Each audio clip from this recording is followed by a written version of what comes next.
Hi everybody, if you're new to my channel, I'm Lori and welcome to, you guys know it, the Chatty Bookworm. If you're new to my channel, hi, and like I said, welcome.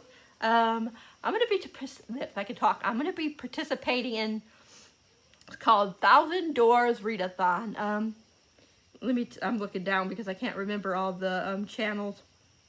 We got Emma, which is Drinking by My Shelf. We got Megan from, I can't remember her channel's name. But we got Megan, I'll find out her channel name in a second, and we got Tasman, something like that. Yeah. I chose to go with Emma. I already know what the prompt is, but I'm going to share it with you guys by her explaining stuff to you. And then I will show you the book I'm going to be reading. So let's get started, shall we? Okay, so get ready for this. And it starts Friday and whatever your time zone is, of course, until Sunday, you know, the end of Sunday, in your, or 11:59, whatever you want to say on Sunday, your time zone. So, yeah, so let's, I don't know how to like screen save, so I'll just show you this way. Let me do this way. It's probably easier for you guys to see. So, like I said, Emma. Open. The 1,000 Doors ReadAthon is officially underway. If you just landed here and you've got no idea what this means, I will link below to my original announcement video for what the 1,000 Doors ReadAthon is. This is a special little weekend edition after we did the main one last year. The readathon is going to be running for the next 3 days, all the way up until the end of the weekend. I will now give you a really quick reminder of the format before I set you off with your first prompt.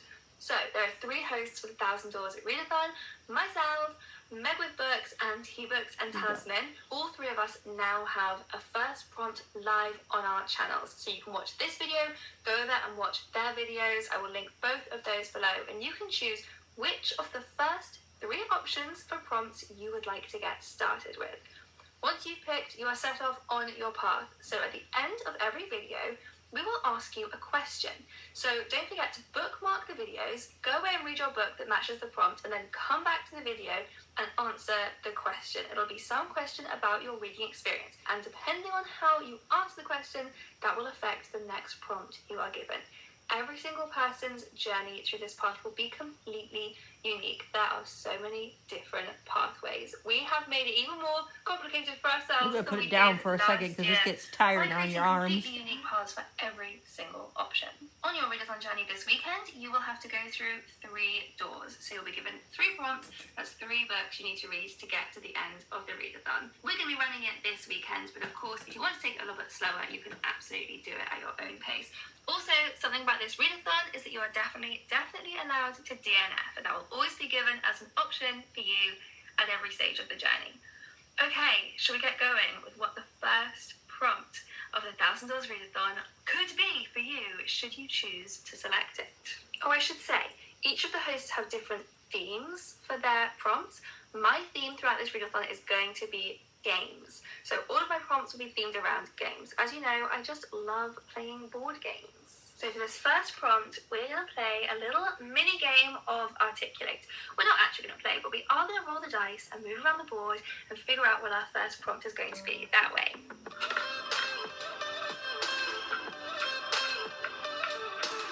Okay, I landed on nature. So the first prompt is going to be owl.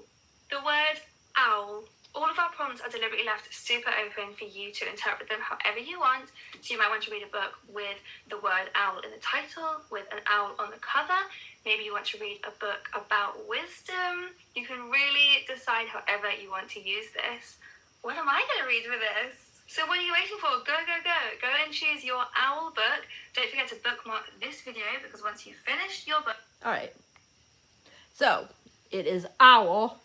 I associate owls with nighttime and mystery and magic. Yeah, and like I said,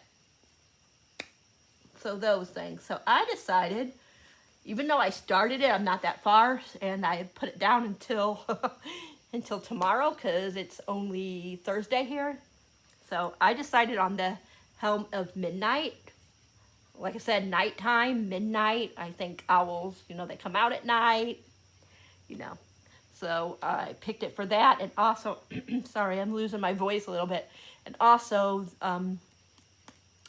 you know, owls, I associate, like what I said, like magic. And this book has some magic in it. And it's like a horror thriller type book.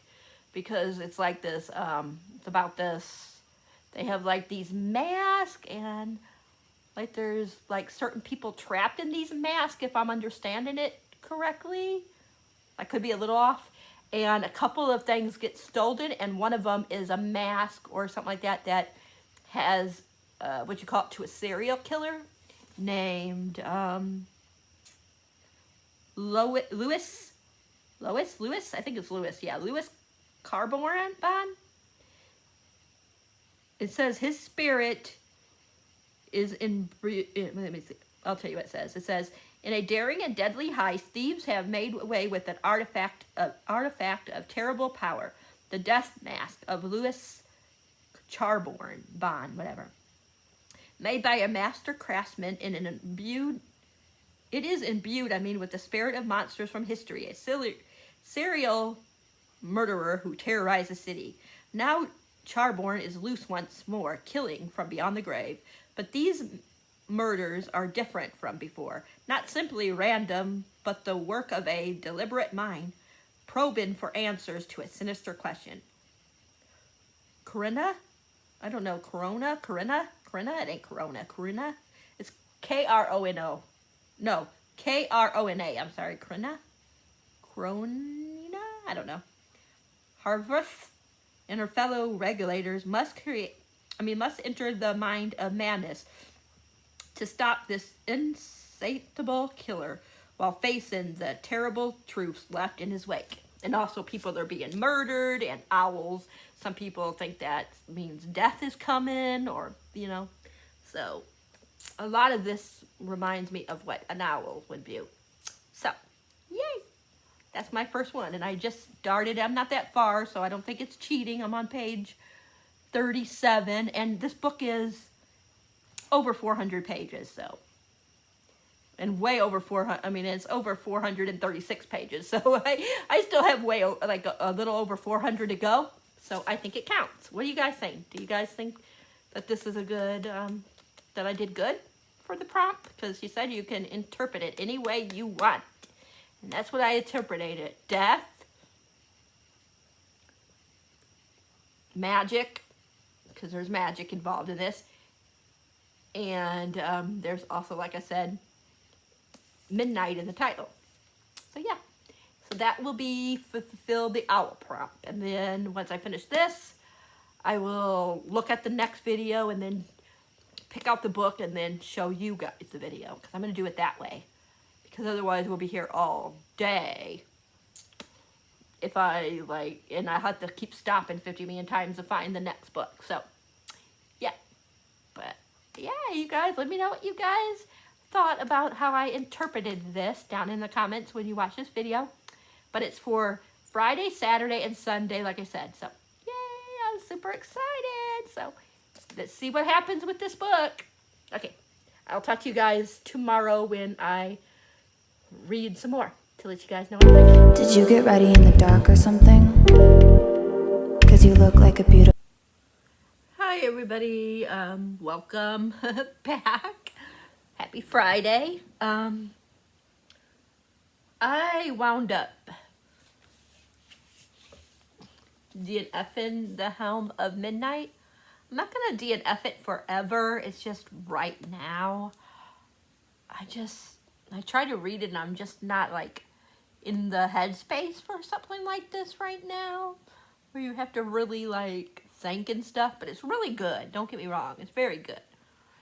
But it's just, right now my brain is not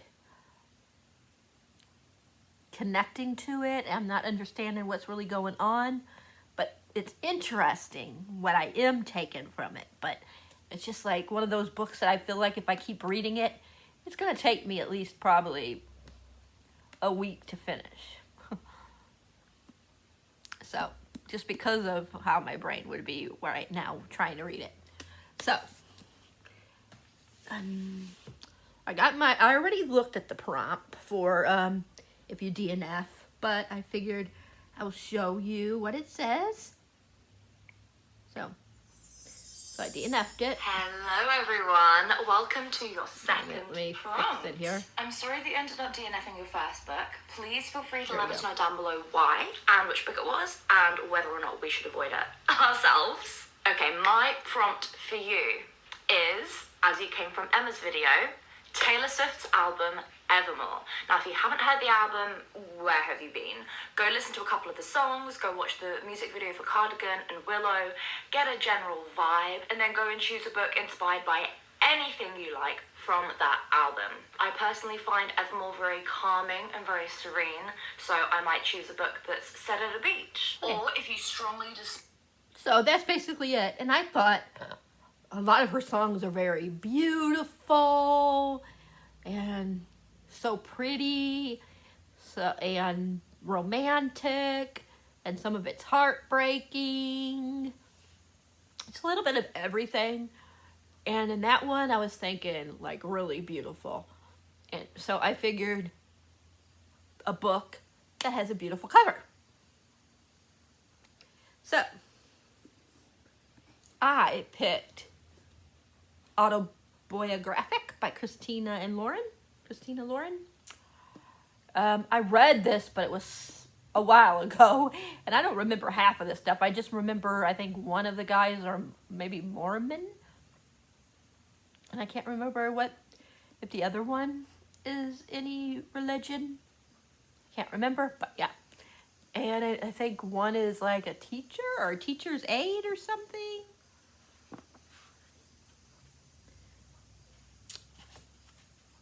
But yeah, it's been a little bit. It's been a couple of years since I read it. And this was like before I really started like really getting in annotating. I was annotating, but I wasn't annotating as much as I was. So I figured I would reread this and annotate it. It might take me the whole 2 days, so I don't know if I will do the other prompt. But if I finish this by Sunday morning, then I will at least see what the next prompt is and try to at least start the last prompt. But yeah, last time I read this, I gave it 5 stars. So we will see if that changes. All right, so that's going to be my next pick. I haven't started it yet. I'm probably going to be starting it soon. I got to update one other vlog. And yeah, my week vlog that I just did, I need to update that before I can get that put up tonight before I go to bed. Yeah. This is going to be, I think this is a gorgeous cover. Beautiful, pretty, you know, everything. So, and it's romantic and it, you know, all that kind of stuff. So that's why I went with it. Because I remember it kind of being a little sad for me. Just because of, you know, like the dynamics between the two and stuff. I just thought certain things was sad. But it was also a beautiful book. So yeah, from what I remember. So yeah, that's what it's going to be. She said you can interpret it any way you want. So that's how I'm interpreting it. But yeah, that's it. I'm going to let you guys go and I'll update you guys when I've read some.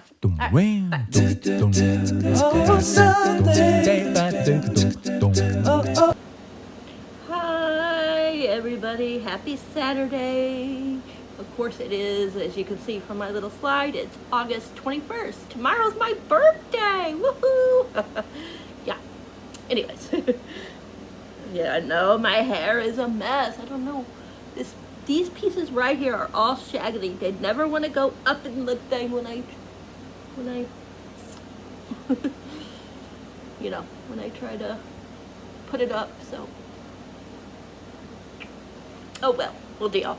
Anyways, yeah, so it's Saturday, August the 21st, I was saying. I decided that I changed my mind on what I'm going to read. I know I told you guys I was going to read autobiographic, I mean. And I really was going to. I mean, I even started and I was like, And I kept, like, you guys know in the clip I was talking about Red, White, and Royal Blue. And my friend, and I was like, I'm just not feeling this book right now. And I know I love the book. I read it before. I gave it 5 stars. And I'm like, I kept talking about it. My friend Janae is like, you just need to read Red, White, and Royal Blue. And I said, yeah. And, you know, when you think of Taylor Swift, you think of romance, of course. You think of heartbreak. You think of, like I said, beautiful covers, because a lot of the songs are beautiful. You think about heartbreak. You think about a lot of stuff with Taylor Swift. And Red, White, and Blue, I do love the cover. I just love this cover. I know a lot of people, you know, and they do say beauty is in the eyes of the beholder. And I just love this cover. The color scheme is so gorgeous. And it's a forbidden romance. You kind of think of forbidden. You think of sad. It's kind of sad. It's funny, like, because Taylor Swift, you know, I know we're supposed to be only talking about Evermore or whatever the album is called. And a lot of those ones are more serious, but still, I still think of, like, you know, fun, because a lot of her songs are fun. I think of a lot of stuff with her, so I was like, this would definitely work. So I'm going to be reading this instead. I'm going to be rereading it, and I'm super excited. So stay tuned for my thoughts. Sorry you're down here. I had to use my one thing that I used to use, because my tripod messed up, and I don't know if Rob maybe can glue the spot back, or if I'm going to have to get a new one when I have money, which won't be for probably for about a month. So yeah, but anyways, I just wanted to update you guys and let you know that autobiographic is going down for right now, and this is going to be the book I'm going to try to read. This will probably be the last book I read. I don't think I'm going to finish this today, but you never know. I could finish it in a day. I mean, this is my favorite book, so yeah. If I do finish this today, I will definitely try to start the other door. Maybe I can, like, the last door will be something that I can, you know, like, find, like, something that's a short story or something like that. We'll see. If that's the case, I'd be able to do it. Otherwise, we're only going to do 2 doors. But we'll still go to the 3rd door just to see what the prompt would have been. Just for fun.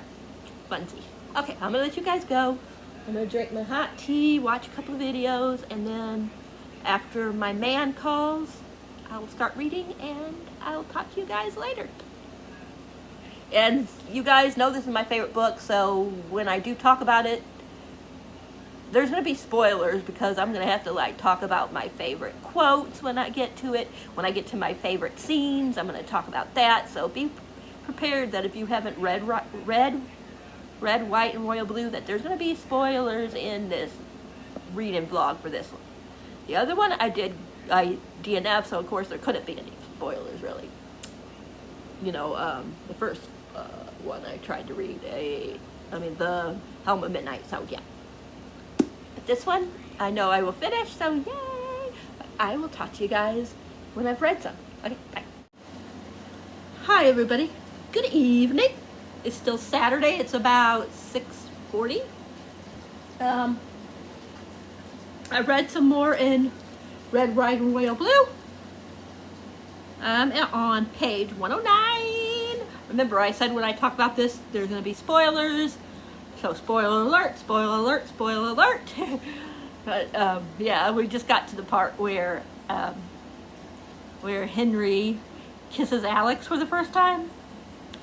And Alex isn't out. He doesn't even, I don't even think, like, he realized that well, actually, he comes out as bi later on. I mean, he says he's bi later on, but at first he doesn't realize it until he's talking to his sister.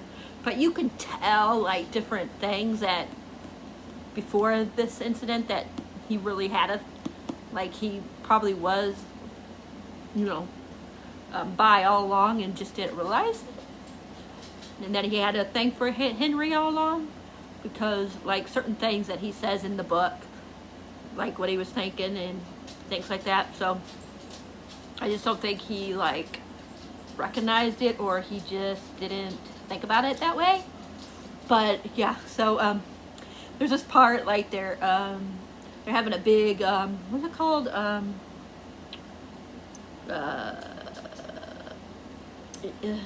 New Year's Eve thing. And he kisses, Alex kisses his friend Jane. I think it's Jane, or is Jane his sister? I always forget which one's the sister and which one's his best friend. But the one that's his best friend, one of his best friends, he kisses her. It's nothing like, you know, like he likes her or anything like that type of thing. It's just, you know, she was by him and he was by her when, you know, when the clock struck midnight. Anyways, and Henry gets drunk and he pulls, he's talking to him. This is what it says. He said,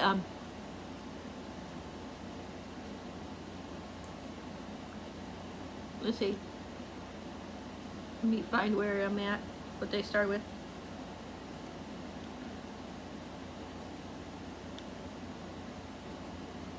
Let me find where it's at.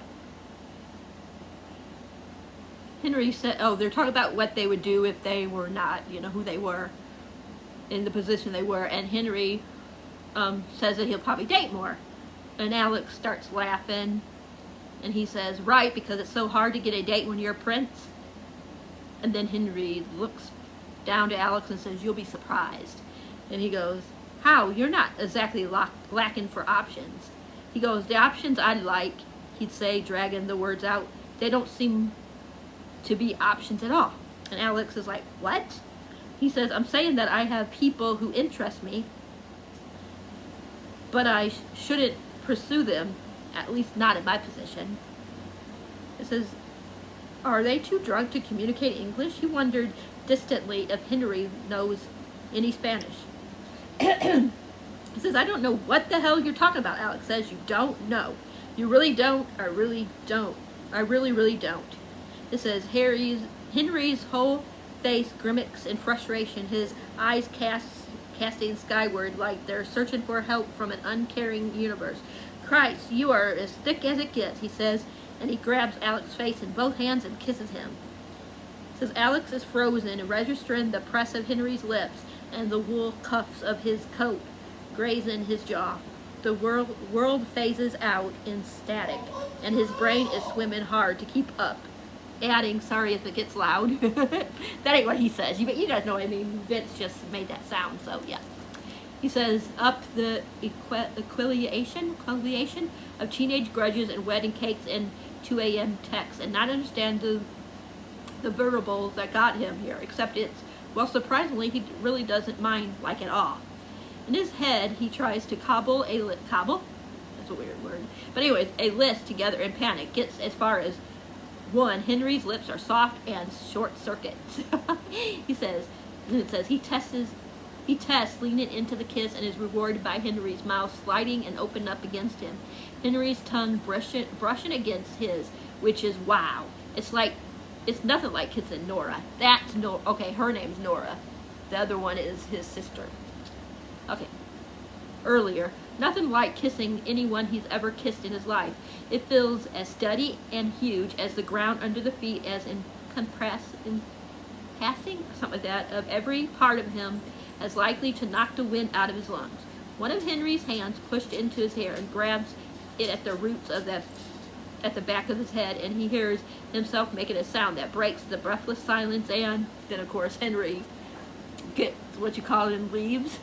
Because he did. The only reason why he kissed him is, well, because of course he wanted to, but also because he was drunk and a little jealous. But yeah, I just think they're so cute. I just love these two so much. Why they're my favorite Mel couples in a book. I just think that this is the best. Like, I haven't read a whole lot of Mel romances. Excuse me. But I have read some. Like, I've at least read like 15, 20, maybe 30. And they're like my favorite. So, but yeah, it's really good. But I just wanted to update you guys, give you that little thing.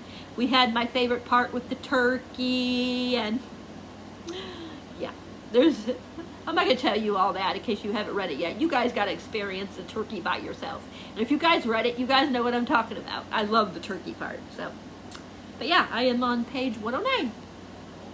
This is probably the only book I will finish, if I even get a chance to finish it by tomorrow night.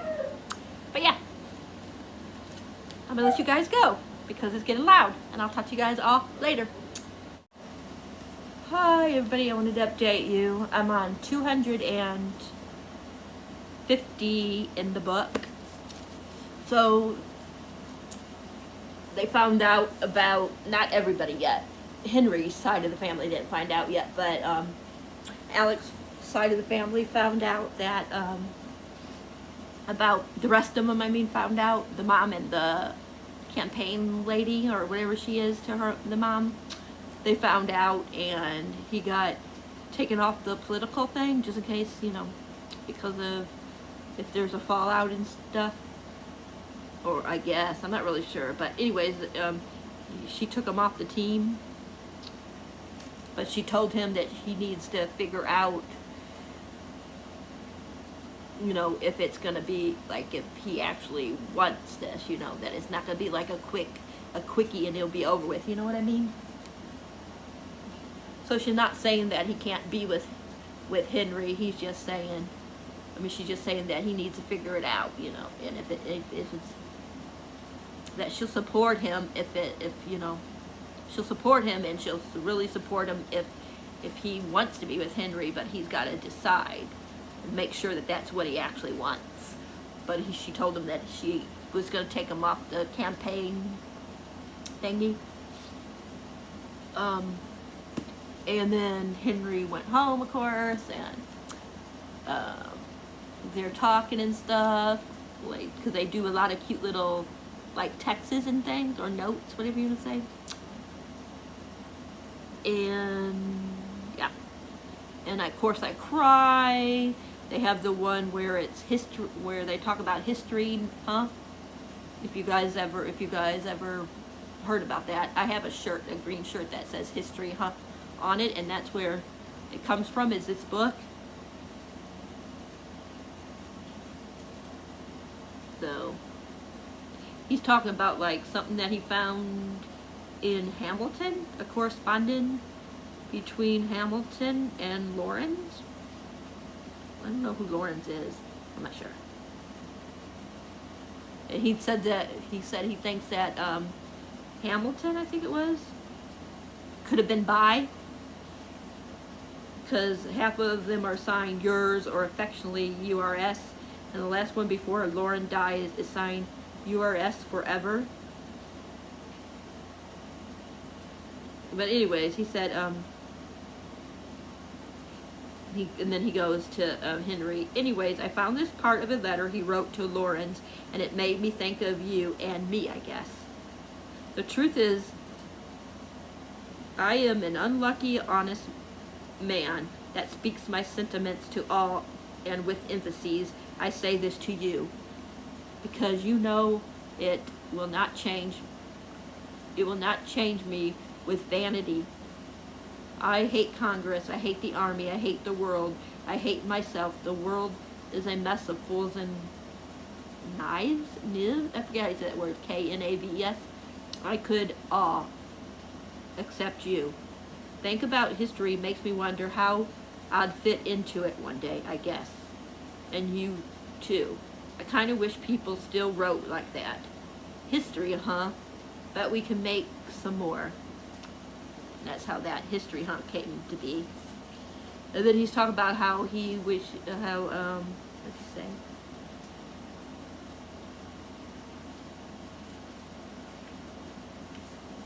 Let me find it.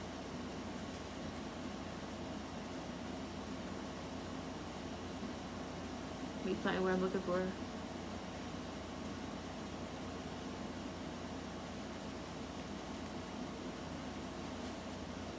But anyways, he just says something about, like, wanting to know more about Henry, Henry. And this is what Henry says. Well, first he mentioned something about Henry being his Northern Star, or his Northern Star, yeah. He goes to Alex.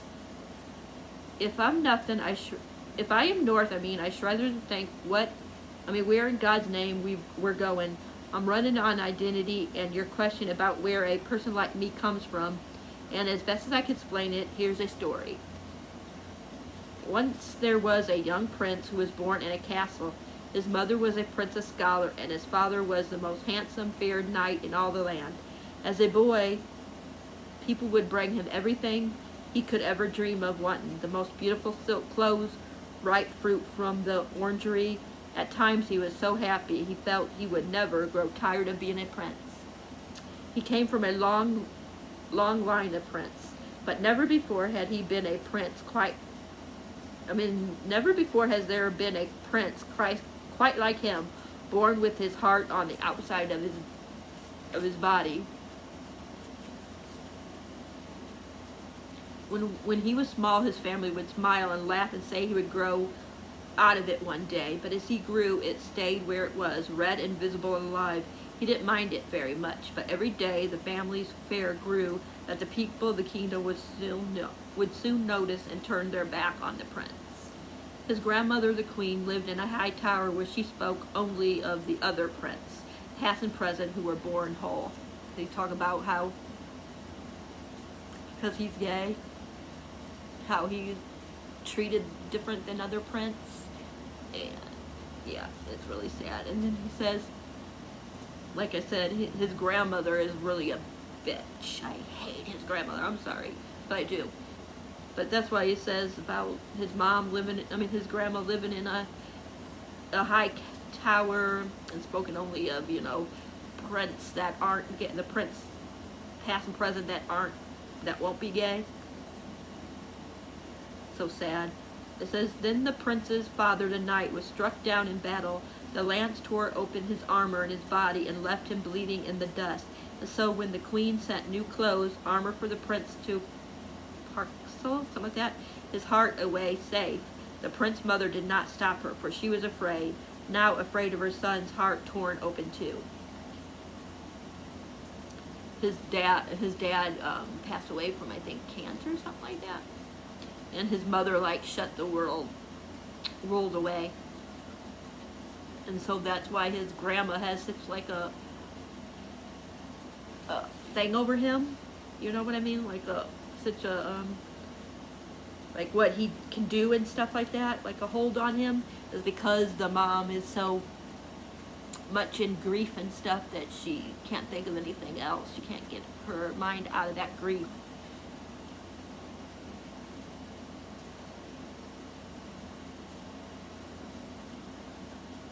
Yeah, then it said, so the prince wore it, and for many years he believed it was right, until he met the most devastatingly gorgeous peasant boy from a nearby village who said absolutely ghastly things to him that made him feel alive for the first time in years, and who turned out to be the most mad sort of sorcerer, one who could conjure up things like gold and vodka shots and apricot tarts out of absolutely nothing. And the prince's whole life went up in a puff of dazzling purple smoke, and the kingdom said, I can't believe we're all so surprised.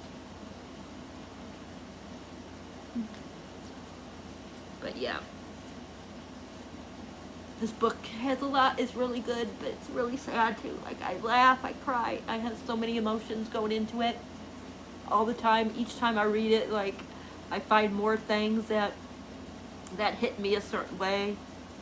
And yeah, as you can see, I put even more tabs in here since you guys last seen it. I wrote more in it, so yeah. But I should be done with this before the readathon ends tomorrow, but this is probably going to be the last one I finish. I do know what the last prompt is, so if I have time, I will at least try to start the last prompt, even if I can't finish it. So yeah, I'll let you guys know what the prompt is, even if I don't finish it, just for you guys would know what it was. And I'll let you guys know what I would have picked for it, and how I interpreted the thing, and what I would have picked if I don't have time to do it. So, but I'm gonna let you guys go because this is gonna be a long video. So the next time I update you will be when I am finished with this. So I don't know how much time I'm gonna have tomorrow to read it. So yeah, but if I will definitely let you guys know when I'm done with it. All right, bye. Oh, also, I might extend this for one more day might do this until Monday because tomorrow is my birthday, so I don't know how much reading I'm going to get done.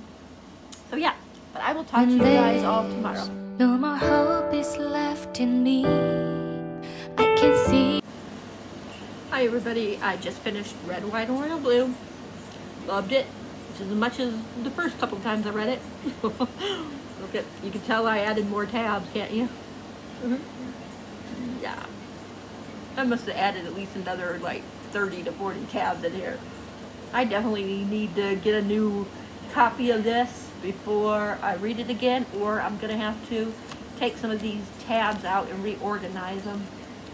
Because some of these are so messed up, because some of them I don't like, I change colors or I change the way I tab, like it means something different than last time. So I might straighten this all out. I don't know. But yeah, oh my gosh, it's so good. Like, I cry so much in this book, but I also laugh a lot and get pissed off a lot. Like, I love when Henry's mom finally, comes out of her hole that she's been in and actually tells her mother off and blackmails her. Oh, I love it. It was so cool. And I love the friendships in this. I tell you, the things I love about why I love this so much is because it feels so like real. Like sometimes the relationships in books don't seem like it would really like happen in books and stuff, and this one is so like, what's the word? It's so real. Like them like going to Alex's dad's house and having like the cookout and hanging out with friends, and I don't know, there's just so many like cool things in this book. And Henry gets me kind of upset a couple of times. You kind of understand where he's coming from. He's got a lot of things he has to work through, but like when he really needs to be there, and step up with Alex, he does. You can tell that his grandma and his brother kind of like screwed up his, made him feel so beaten down and stuff that he thought that he had to like lock who he was away and stuff like that, and he just had like a lot of like, it's still hard for him that his dad is dead, and yeah, he just, but when Alex comes, when he leaves that last time and Alex goes after him, you could tell that he was just really scared. It's not like some of these people that leave and they don't, and the reason why they like be stupid and leave is like for a stupid reason. Henry just like, he felt like he could never be with somebody that actually loved him, and that he loved. So when Alex was going to say he loved Henry, he got scared and he ran. But you find out that like he's been in love with Alex since they were young, since they first met. I think they were like 14, 15, I can't remember. Around 14, 15, because I know Alex is like a year younger, I believe. I believe he's a year younger. I could be wrong. It might be a 2 years difference, but I'm pretty sure it's a 1 year difference. No, I think it is 2 years. I think Henry is 23 and Alex is 21, but I could be wrong. But yeah, I just love like how they are in this book. But I'm gonna see if I already know what the next prompt is. You guys don't know. I'm gonna see if I can find something that I can finish in a few hours that would work for that prompt. And if I think I can find something, then I'll be back to show you what it is. And if I can't find anything, then I'll be back to wrap up the reading vlog. But yeah, I just like love this so much. Like they're just so cute in this book. I love when he says to, when Henry's mom says to him, I felt you, I felt all of you. You needed your mom when I wasn't there, and I was so frightened that I started to think maybe it was for the best to let you all be kept behind glass. And then she turns to her mom and says, look at them, Mom. They're not props of a legacy. They're my children, and I swear on my life and authors, I will take you off the throne before I will let them feel the things you made me feel. And Philip's trying to be is a jerk. That's the brother. I guess, yeah. But she basically blackmails her. I mean, not basically, she does blackmail her mom.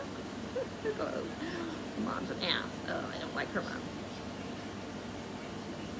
Trying to see what else I wanted to talk about real quick.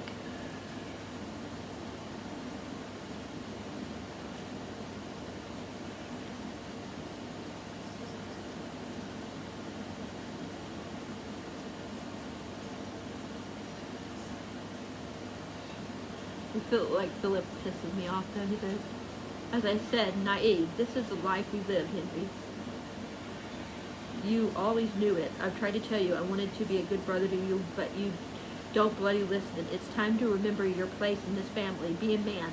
Stand up and take responsibility. Fix this. For once in your life, don't be a coward. And then he says to his brother, I'm not a coward, he said, and I don't want to fix it. Watch it.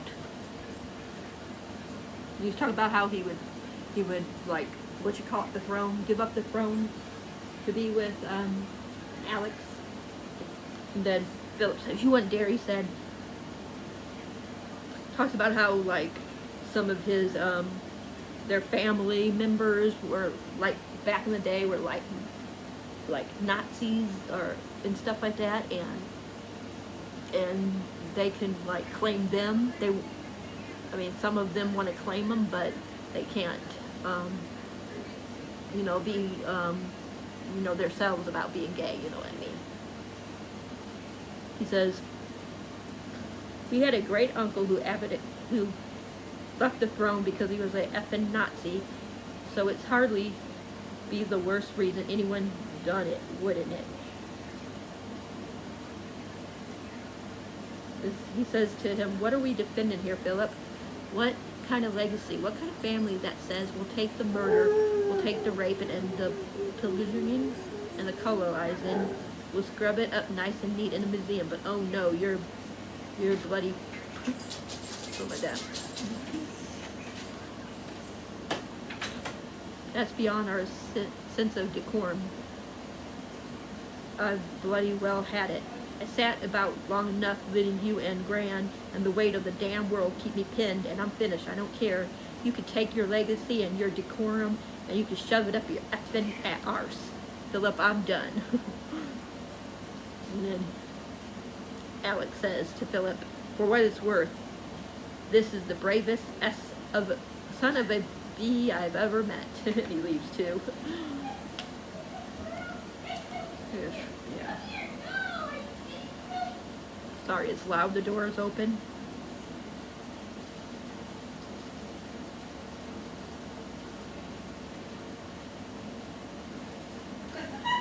Then there's this one part where he asks B, which is Alex asks B, which is Philip's sister. Not Philip's. Well, it's Philip's sister too, but Henry's sister, about like how he can tell that sometimes like there's an anger that's in Henry, and he wants to know, like, because he never lost a parent, so he doesn't know what that's like.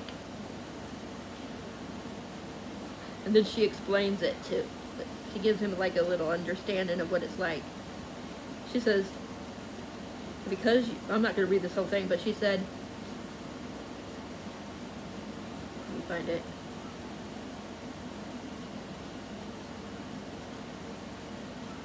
Talk about how like you lose somebody when you're really young. It says, it happens when your brain isn't even fully done cooked, when you barely experience anything real. The worst thing is that one of the first big things that ever happened to you in your life, it happens to you and it goes all the way down to the bottom of what you knew. You know how to fill it. I mean, and it rips open and carves out the crumbs. How do you say that word? CHASM down below to make room. And before you were so young, and because, I mean, you were so young, and because it was one of the first big things to happen to you in life, you'll always carry it inside you. Every time something terrible happens to you from then on, it doesn't just stop at the bottom, it goes all the way down. Then she says, do you understand? You need to understand this to be with Henry. He is the most loving, nurturing, selfish person you could hope to meet. But there's a sadness and hurt in him that is tremendous. And you may very well never truly understand it, because you need to love it as much as you love the rest of him, because that's him. That's him, part and parcel. And he is prepared to give it all up to you, which is far more than I ever in 1,000 years thought I would see him do. Hey, cutie, say hi. Hello. I can't see you. Oh. Just your hands. Hello. My hair keeps on getting in my face. Ain't she beautiful? Hannah's so beautiful. It says, Come here. No, are you kidding me? Really? she's trying to get the puppy. She goes, and then she said, I already said that, and he's prepared to give it all to you, which is far more than I ever in 1,000 years thought I would see him do. And then Alex says, I haven't been through anything like that, he says, voice rough, but I've always felt it in him, that this side of him that's unknowable. He takes a deep breath, but the thing is, jumping off cliffs is kind of my thing. That's the choice. I love him with all of that because of that. On purpose. I love him on purpose. B smiles gently, then you'll do fine. So sweet, isn't it? Sorry, it's so loud.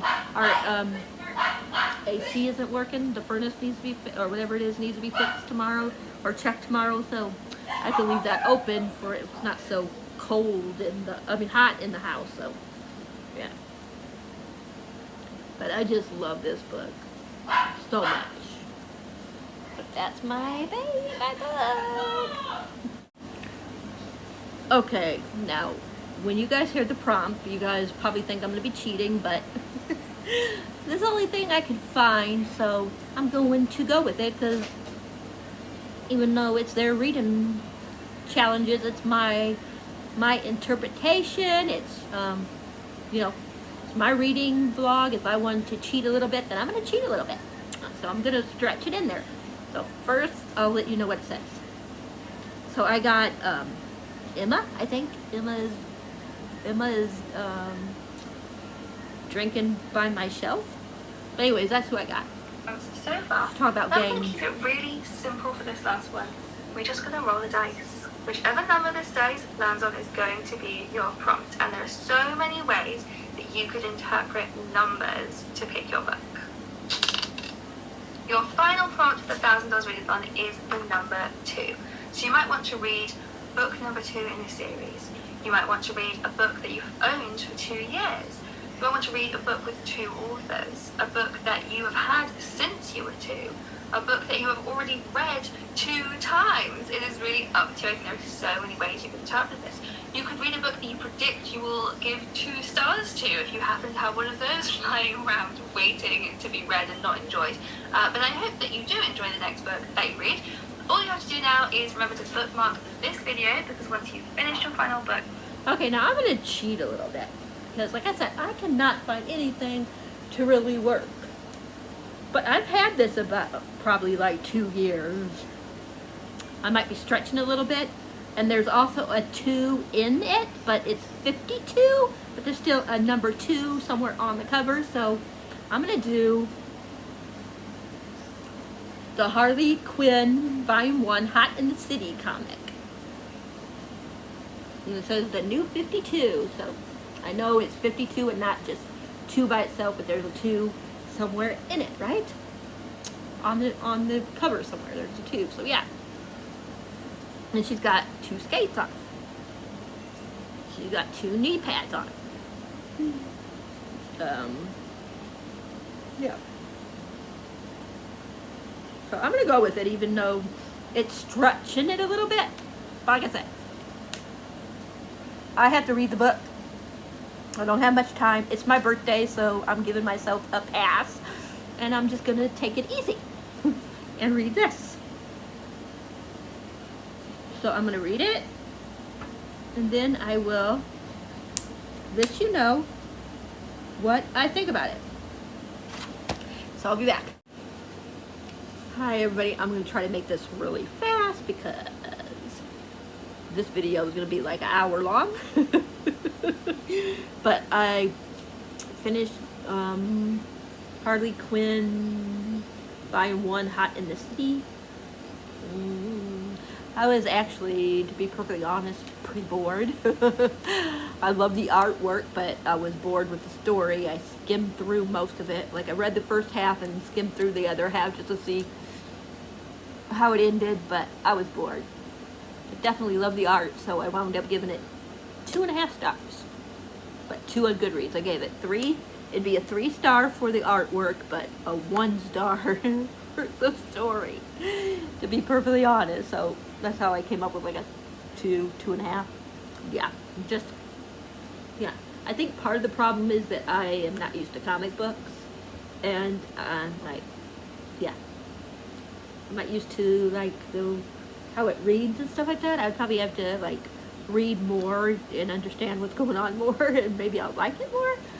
But yeah, so actually this worked for another prop. I mean, for another way to use it as a prop, a 2-star read. And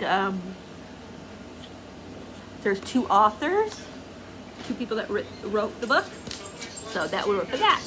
So yeah, but I'm gonna let you